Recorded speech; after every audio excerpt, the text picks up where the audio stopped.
দিন অতিবাহিত হয়।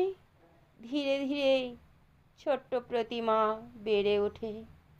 ইতিমধ্যে দুই দিদির বিয়ে হয়ে গেছে।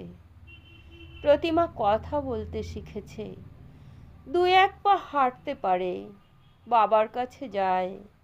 বাবা কোনো কথাও বলে না, শুধু তাকিয়ে দেখে। ধীরে ধীরে প্রতিমা বাবা বলে ডাকতে শেখে। একদিন সীতেশবাবু বসে আছেন বারান্দায় জলচৌকিতে। প্রতিমা হঠাৎ হাঁটতে হাঁটতে গিয়ে সীতেশবাবুর হাঁটু জড়িয়ে ধরে উঠে দাঁড়ালো। আধো আধো গলায় বলল, বাবা বাবা। মেয়ের মুখে বাবা ডাক শুনতে পেয়ে সীতেশবাবু মেয়ের জন্মক্ষণের কষ্ট ভুলে গিয়ে বুকে তুলে নিলেন। আদর করতে করতে বললেন, তুই তো আমার গর্ভধারিণী জননীর মতো দেখতে। আয় মা, আমার বুকে আয়। আমি তোকে আমার মনের মতন করে শিক্ষা দেব। স্ত্রীকে ডেকে বললেন, কষ্ট পেও না, আমি তোমাকে অনেক কষ্ট দিয়েছি, আঘাত দিয়েছি, ক্ষমা করে দিও আমায়। সীতেশবাবুর স্ত্রী স্বভাবসুলভ হাসি হাসলেন।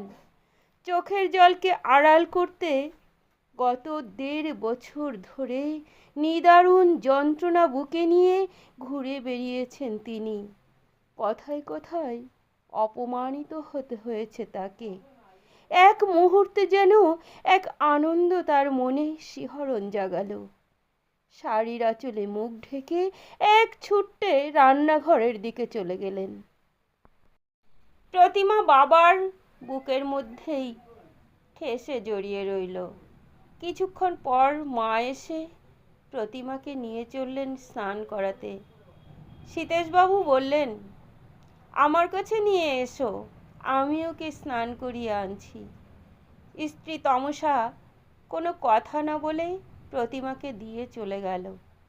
দিন যায়, মাস যায়। প্রতিমা এখন 3 বছরের।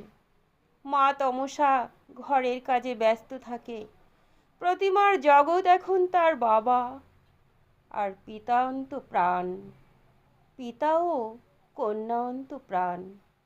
সীতেশবাবু তার ছোট মেয়েকে লেখাপড়া শেখান। হাতের লেখা সুন্দর হওয়ার জন্য বাঁশের কঞ্চির কলম দিয়ে দোয়াতের কালি লাগিয়ে খাতায় বড় বড়